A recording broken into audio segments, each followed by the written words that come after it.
একটা গল্প মনে পড়ে গেল। একসময় একজন ফেরেশতা এসে এক লোককে বলল, আমি তোমার উপর খুশি, তুমি যা চাইবে আমি তোমাকে তাই দেব, তবে একটা শর্ত, যা তুমি চাইবে আমি তোমাকে সব দেব, তবে তোমার প্রতিবেশীকে দেব তার দ্বিগুণ। লোকটা বলল, একটা রোলেক্স ঘড়ি আমার চাই। ফেরেশতা তাকে রোলেক্স ঘড়ি দিয়ে দিল। প্রতিবেশী দুটো রোলেক্স ঘড়ি পেল। লোকটি বলল, একটা মার্সিডিজ গাড়ি আমার চাই। ফেরেশতা তাকে মার্সিডিজ গাড়ি দিল। প্রতিবেশীকে দুটো মার্সিডিজ দিল। লোকটি বলল, একটা সুন্দর বড় বাংলো চাই।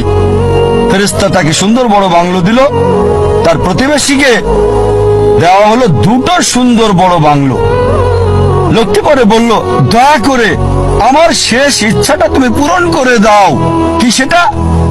আমার একটা চোখ তুমি নষ্ট করে দাও, যাতে কিছু আমি চোখে না দেখতে পাই। চিন্তা করেন, সে তার নিজের চেয়ে প্রতিবেশীকে নিয়ে বেশি ব্যস্ত। তার জীবন সহজ কিন্তু জটিল সেটা ভাবছে না সে।